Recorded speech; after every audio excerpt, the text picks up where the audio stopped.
It's acres and move makers.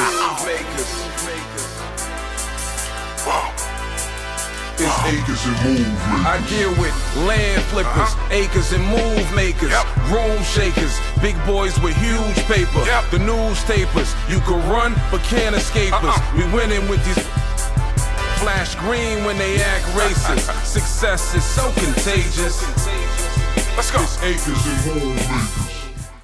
Welcome to Acres and Move Makers. My name is Jay from the Acre Boys, and today I want to talk to you about all different forms of real estate and why real estate is one of the most attractive things that I've ever seen. Now, originally coming off into the real estate space, right? I was a former mortgage broker back in the days, right? Now, based off of being a mortgage broker, I seen all different kind of things go on in the office, right? And we were responsible for getting home loans for people that actually qualified for them at that point, right? So when we're talking about getting people qualified for home loans, then I started to see the magnitude and numbers that you can make in real estate when it comes to actually qualifying people for loans. There were people coming into loans to go ahead and see if they are pre-qualified for $500,000, $600,000, $1 million homes, whatever the case may be.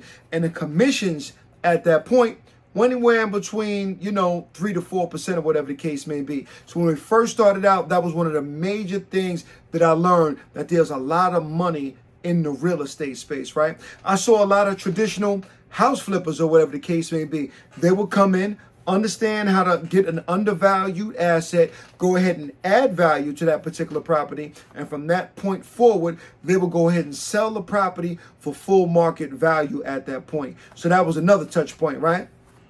Moving forward, there was also a bunch of other different things, right? I've seen people have self-storage facilities or whatever the case may be, right? And I'm going through all of these different scenarios because inside of real estate, there are so many different ways or avenues that you can go ahead and go. Some people will say you got residential, you got commercial, you got industrial, you got land, you got all of these different kind of things. And I'm going to be specific when I talk to you about this, right? The one that we chose overall by far is land. Because remember, when I was working in these actual offices, I've heard people talk about tax deeds before and, doing different things. But the tax deeds that they were referring to all had to deal with homes. I never seen anybody actually segment their actual investment style down to land. So once we found out that these kind of things were going on, we had a choice at that point, right? And the choice was, what do? We know about the traditional ways of doing different things, but we want to get involved in a space where there's not a lot of competition. And based off of there being not a lot of competition, the place that we arrived was at the land space, because after understanding what we were mentored into, we knew that there was going to be a lot of actual access to people and properties that they were selling for way under market value, right? And that was one of the most powerful things, because most people were never taught how to actually invest in dirt, right? And I mean specifically dirt. When you talk about people investing in houses and different things like that, yeah, that's cool or whatever the case may be. But what's the primary resource of whatever real estate transaction there is? Whether that be industrial, commercial, whatever the case may be, residential, the number one asset that you need in order to make it happen is the land. So out of any transaction, the land is by far the most important out of any of those whatsoever, right? So once we started to go ahead and understand, especially rural vacant land, right? So most people, when it comes to rural vacant land, traditional investor knows nothing about rural vacant land, right? And I can tell you why they don't know anything about it. Most traditional investors focus on the urban markets, right? The suburban markets, because that's what they're used to. This is why we call this level of investing, what we call land investing, the industry that's been hidden in plain sight. Because most traditional investors, like I said before, they have no idea how to operate and deal with those markets. A guy asked me a long time ago, he said, well, what are you going to do with those properties, or what you call out in the middle of nowhere, whatever the case may be? I said, what I'm going to do is I'm going to purchase those properties for 25 to 30% on the dollar and turn around and sell them for full market value inside of those markets, right? You got to remember, when we're sending out mail in order to acquire properties in these areas, right? Most of these places that we're actually sending this mail out to, they've never actually seen a letter. So let me tell you what's on the letter when we're actually inquiring about buying somebody's land. We actually have an offer price on that letter, right?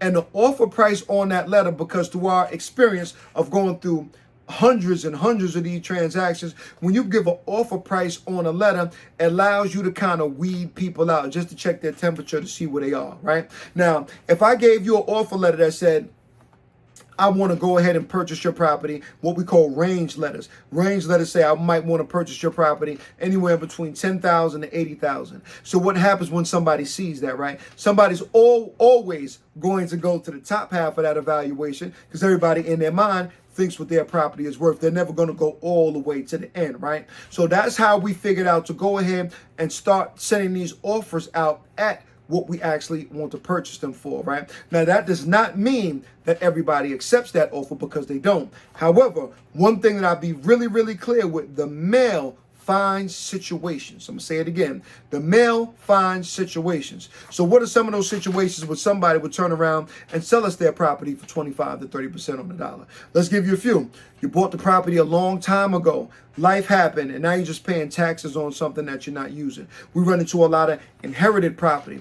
A lot of people that have property that's inside a certain location, but now they don't reside there anymore. So all of those different scenarios make for an excellent deal when it comes to land investing, right? Now, like I said previously, not everybody says yes to that offer. Some people are going to say hell no. Some people are going to want to negotiate based off a price. Other people will say yes, or will get a signed purchase agreement in the mail or inside our email saying, yes, I'm looking to move forward with that actual transaction. Now, here's the thing, right? This is one of the determining factors of the properties that we buy. And it doesn't matter whether they're talking about a 5-acre, 10-acre, 20-acre, 30-acre, 40-acre property, whatever the case may be. We want to know that they're within frame of what we sent out in that letter. So let's just say in a certain market, if I'm looking to buy a property for $40,000 that's worth $100,000, right? When I'm looking to purchase that property, if they tell me, no, I'm not going to take the 40, but I will take 50. As an investor, what does that say to me? That says to me straight off of the bat that at least we're in the ballpark of what we're doing. Now, take that same scenario and reverse it. And they say, you know what, I want $90,000 for this actual property. I know just from an investor standpoint that I know you're looking for retail market value on that property. And that's not something that I can go ahead and entertain, because if there's no juice in that actual deal, we don't make any money. We're looking for situations where people would sell their property way under market value so we can go ahead and sell that property for full market value. Now, along this journey, right, here's what you need to understand. Because we have so much equity inside of that deal, if I'm buying for 40 and it's worth 100, if somebody comes up and says, you know what, I'll purchase that property for you for 80,000, whatever the case may be, I'm not going to give you 100, but I'm going to give you 80. Now, because of the margin that I have inside that deal, I still potentially make $40,000 on that one transaction, right? You will find, if you're in any asset class, when you're talking about investing strictly, when you're in any asset class that doesn't have heavy profit margins, you are way too close to breaking even or possibly losing money. That's why inside the land space, we deal with heavy profit margins. And based off of the amount of mail that we send out, the deals always come back because we know exactly what we're doing inside of that space. Remember, when you talk about the level of investing, of land investing that we're doing, this is all a contact sport. That's just like the same thing with business and your what you're doing. You have to go ahead and initiate the contact out there and then go ahead and rinse and repeat and have those actual properties come in. Is every property going to be a good deal? Absolutely not. That's why it takes for us to go ahead and do our due diligence to make sure we're buying the right property. And that's what we teach inside of our actual curriculum, to make sure that you're buying the right property. You never want to buy a piece of crap because you'll never be able to get rid of the property. And on top of that, you're going to lose your money based off of that. So that's some game about that, y'all. So, like, comment, subscribe, all of these different things. And until next time, invest in dirt. It's the cleanest way to get to the money. Peace, y'all.